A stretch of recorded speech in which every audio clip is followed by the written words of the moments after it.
하나님 말씀 보겠습니다. 오늘은 골로새서를 보겠습니다. 오늘부터 며칠 동안 신약의 골로새서를 함께 묵상하겠습니다. 빌립보서 다음에 있는 골로새서 1장, 오늘은 8절까지 교독합시다. 317페이지, 324페이지네요. 324페이지, 신약성경 324페이지, 골로새서입니다. 골로새서 1장 1절로 8절까지 교독하겠습니다. 찾으신 줄로 알고 1절을 제가 먼저 읽겠습니다.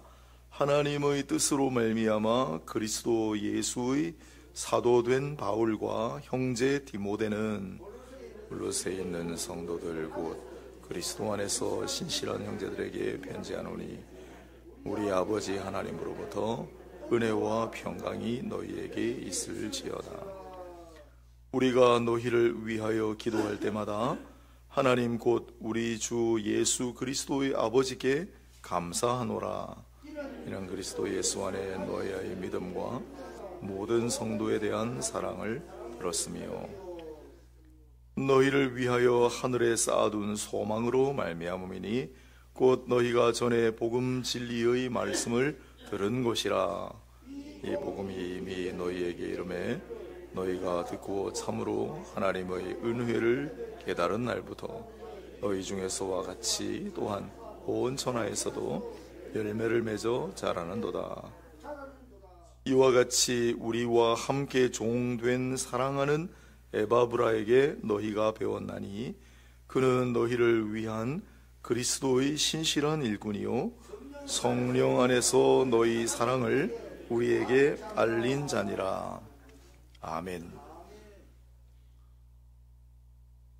자, 오늘 골로새서 1장을 시작을 하는데 제목을 뭘 붙일까 하다가 골로새서 1장 앞부분은 쭉 읽으면 아시겠지만 오늘 본문에도 많이 나오다시피 그리스도의 위대함, 예수 그리스도의 탁월함, 예수님에 관한 이야기인데 오늘은 믿음과 소망과 사랑의 복음이라는 제목으로 말씀을 함께 묵상하도록 하겠습니다. 믿음과 소망과 사랑의 복음. 자, 앞부분에 믿음, 소망, 사랑에 관한 얘기가 주로 되기 때문입니다. 오늘부터 골로새서를 묵상하는데 바울이 골로새에 있는 성도들, 오늘 본문에도 성도들 있죠. 2절 골로새에 있는 성도들에게 편지한다 그랬습니다. 그래서 장소는 골로새가 배경입니다. 골로새는 전설의 도시였습니다. 성경에도 나오는 우리 페르시아, 성경엔 바하사라고 되어 있지만 아하수에로 왕 있잖아요. 그 아하수에로 왕 때 번성했던 도시입니다. 이게 가보면 터키하고 유럽을 잇는 육상도로가 있어요. 육상로의 중간에 위치했기 때문에 교통의 요지입니다. 그래서 페르시아 제국 때 번성했어요. 또 성경과 관련해서 안디옥이라는 지명이 나오지 않습니까? 안티오쿠스 왕을 가리키는데 그 안티오쿠스 왕 때 유대인들 한 2,000명을 이곳에 집단 이주시키기도 했다는 기록이 나옵니다. 그래서 바울이 골로새를 향하여 편지를 쓸 때 이 골로새에는 페르시아 시대는 마지막 마친 게 주전 333년이고 또 페르시아가 세워질 때가 538년쯤 되기 때문에 한 500년, 400년, 300년 그 무렵에 페르시아의 전성기라고 생각하시면 되고 그때 조금 지나서 한 180년대, 190년대 그때 또 안티오쿠스 왕이 활동했으니까 그 이전부터 번성했고 한 주전 180년 전후에서는 유대인들 집단 이주 기록도 있고 그래서 바울이 편지를 쓸 당시 골로새는 옛날의 영화가 쇠락한 도시 또 유대인들도 많이 살고 있는 그러한 도시였습니다. 역사가 변천함에 따라 골로새는 조금 쇠퇴했고 게다가 잦은 침략과 교통의 요지였기 때문에 지진 때문에 바울이 편지를 쓸 당시는 상당히 위축된 도시가 되고 말았습니다. 반면에 예전에 안 그랬는데 원래는 골로새가 크고, 골로새라는 말 자체가 거대하다라는 뜻입니다. 크다. 큰 도시였어요. 계곡에 위치한. 그리고 그 큰 도시 옆에 위성 도시들이 있잖아요. 그게 히에라볼리, 성경에 나오는 라오디게아 이런 도시들이거든요. 그런데 세계의 역사 보면은 흥망성쇠가 있습니다. 한 도시가 크게 융하다가 또 쇠하고, 또 보잘것없는 도시가 나중에는 크게 되고, 나라도 마찬가지고 사람도 마찬가지고. 그러니 내가 한때 잘 된다고 너무 우쭐하고 자만할 것도 없고, 한 나라가 지금 강대국이라고 우쭐하고 자만할 것도 없는 것이 다 흥망성쇠를 겪게 됩니다. 이게 순리라고도 하고 하나님의 역사의 진면목인데, 이 도시들을 봐도 금방 알게 됩니다. 원래는 골로새가 컸는데 이제 골로새는 보잘것없고, 그 이전에 같은 사실 별로 존재의 흔적도 없던 이 라오디게아, 히에라볼리가 커졌습니다. 그래서 지금 여기 이제 선교 여행 가고 하잖아요. 그러면 이 라오디게아, 히에라볼리 이 지역 부근만 갑니다. 골로새는 아예 찾아가지를 않습니다. 아무것도 없기 때문에. 이렇게 위축된 골로새, 상대적으로 라오디게아하고 히에라볼리가 더 번성했기 때문에 상대적으로 더 위축된 도시가 바로 골로새였습니다. 조금 말하자면 바울이 편지를 쓸 때 골로새는 조금 측은한 고장이다 생각하시면 됩니다. 그런데 그런 곳에 하나님의 교회가 세워집니다. 그런 걸 생각하면 얼마나 놀라운 하나님의 역사인가. 사실 바울이 골로새를 직접 가서 복음을 전한 것도 아니었습니다. 그런데 골로새뿐입니까? 이 세상 어디에나 교회가 있습니다. 이 온천장 쑥 들어간 이 지역에도 교회가 세워지잖아요. 그런 걸 보면 복음을 씨로 비유할 때가 많은데, 마치 씨앗처럼, 여러분 식물이, 사람이 그 식물의 씨앗을 가지고 그 골짜기 어딘가에 가서 심지 않아도 바람결에 타고 씨가 또 동물들을 이용해서 언제 왔는 듯이 씨가 내려서 싹을 틔우고 자리를 잡습니다. 복음의 역사가 똑같습니다. 그래서 복음은 바람이고, 복음은 씨앗이고, 복음은 기적입니다. 바울은 로마에 억류된 상황에서 소위 옥중서신을 남겼습니다. 골로새서도 그런 옥중서신 중에 하나죠. 골로새 교회를 향해 펜을 들지 않을 만큼 강력한 성령의 역사가 있었기 때문입니다. 그 성령의 역사는 바울에게 바람을 타고 살포시 전해진 소식과 함께 왔습니다. 골로새 교회의 오늘 본문 앞부분에 믿음과 소망과 사랑에 관한 이야기였습니다. 3절 앞부분은 이제 인사말이니까 생략하고, 우리가 너희를 위해 기도할 때마다 하나님 아버지께 감사하다. 바울이 늘 편지에 이런 형식으로 씁니다. 데살로니가 교인들을 바라보면서도 참 너희를 생각할 때마다 감사하다. 빌립보 교인들을 바라볼 때도 참 하나님 감사합니다. 우리 교회 권사님들도 몇 분 복음을 전하고 그 가정이 예수 믿게 되어서 참 목사님 감사하지요 라는 얘기를 하실 때가 많습니다. 그렇죠. 우리는 감사를 소중히 여기고 감사를 굉장히 사모합니다마는, 물론 감사할 일이 많으면 좋은데 뭐 좋은 일이 생기고 승진을 하고 상을 타고 돈이 생기고 건강하고 그래서 감사해야 마땅하지만, 이런 감사도 여러분 좀 사모해 보세요. 난 여러분들만 생각해도 너무 하나님 앞에 감사합니다. 여러분 집안을 생각하면 내가 너무 하나님 아버지께 감사합니다. 그렇습니다. 척박한 땅, 쇠락한 도시, 측은한 고장, 그 계곡 속에 있는 골로새, 언제 복음이 전해져 가지고 그 사람들이 믿음과 사랑과 소망의 이야기를 이렇게 바람을 타고 전하게 하는 겁니까? 너무 하나님께 감사한 거죠. 믿음과 소망과 사랑이라, 사실 우리가 들을 때마다 가슴이 뭉클해지는 그런 단어들이죠. 교회는 예전부터 이 셋을 삼주덕이라고 불렀습니다. 삼주덕. 세 가지 중요한 덕이다. 삼주덕. 지금도 천주교에서는 삼주덕이라고 쓰는데 우리 개신교에서는 잘 안 쓰죠. 삼주덕.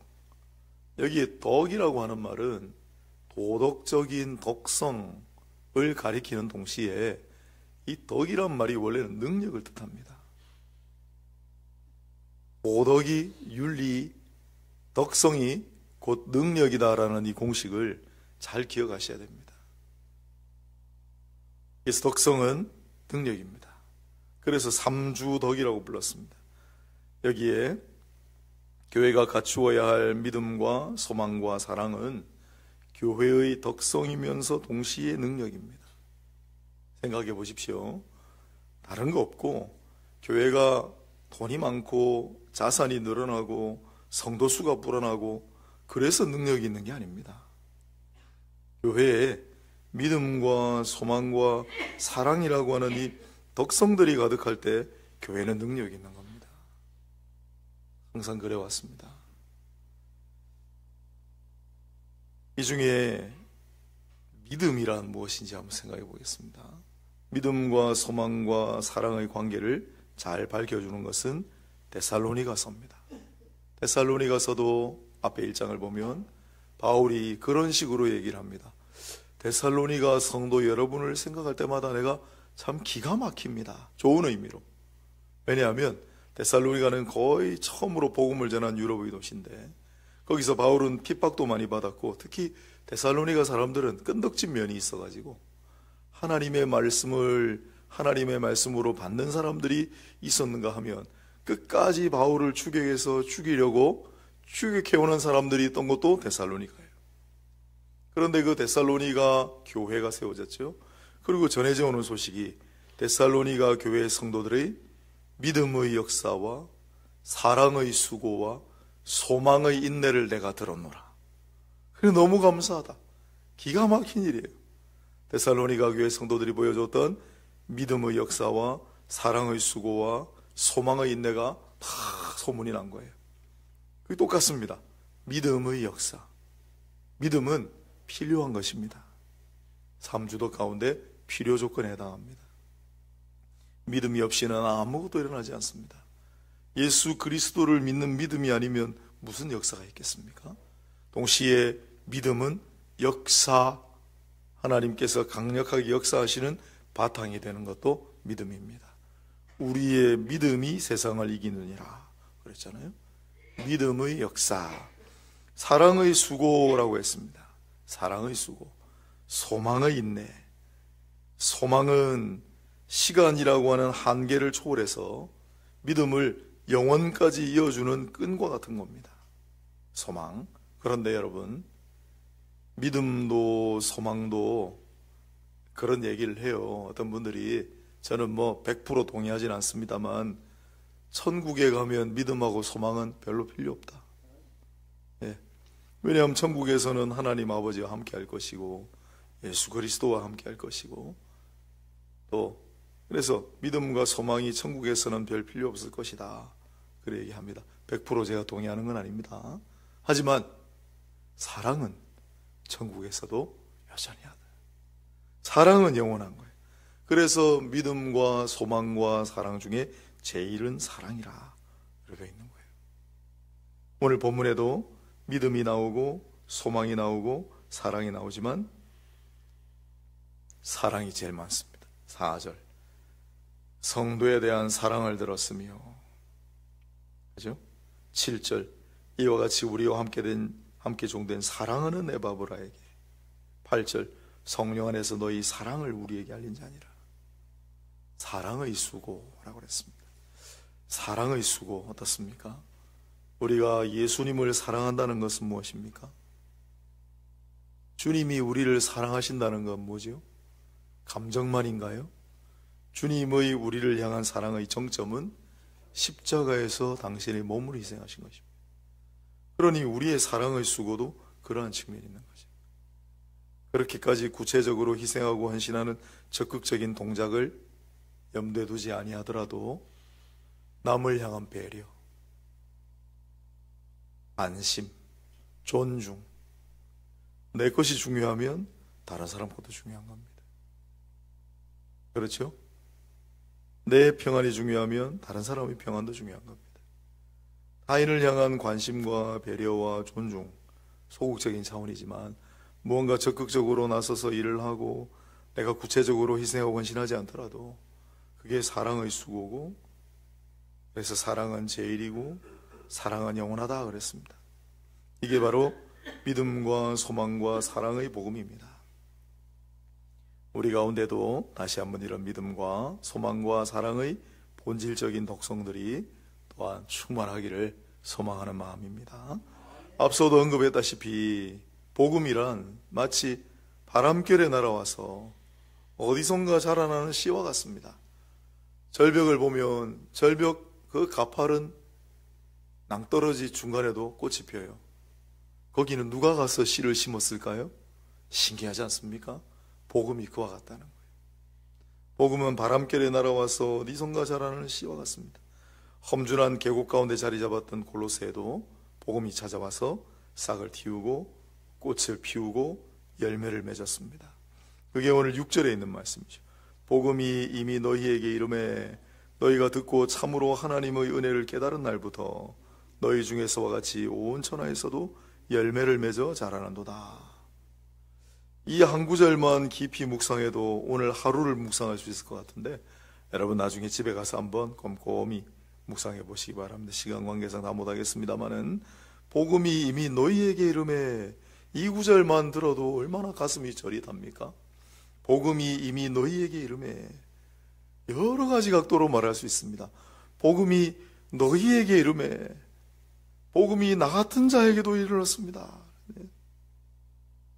복음이 나 같은 자에게도 이르렀습니다. 복음이 우리 집안 같은데도 복음이 찾아왔습니다. 그게 복음의 역사잖아요. 또 이미 이르렀다 그럽니다. 벌써 복음은 와 있습니다. 또 복음이 이미 너희에게 이르매 너희가 듣고 그랬잖아요. 듣고 그랬잖아요. 복음이 찾아와 그 복음을 들을 때 믿음이 자라는 거예요. 믿음은 들음에서 남이고, 뭘 듣습니까? 복음을 듣습니다. 무슨 복음입니까? 오늘 본문에 나오는 예수 그리스도의 복음입니다. 너희가 듣고 참으로 하나님의 은혜를 깨달은 날부터 하나님의 은혜를 각성하는 때가 있습니다. 진짜 하나님의 은혜를 체험하고 내게 부어주신 하나님의 은혜가 너무나 크고 놀라워, 나 같은 죄인을 살리신 이 놀라운 하나님의 은혜, 그걸 은혜의 각성이라고 부릅니다. 은혜를 각성할 때가 있습니다. 은혜를 각성하지 않으면 하나님의 은혜가 무엇인지를 잘 모릅니다.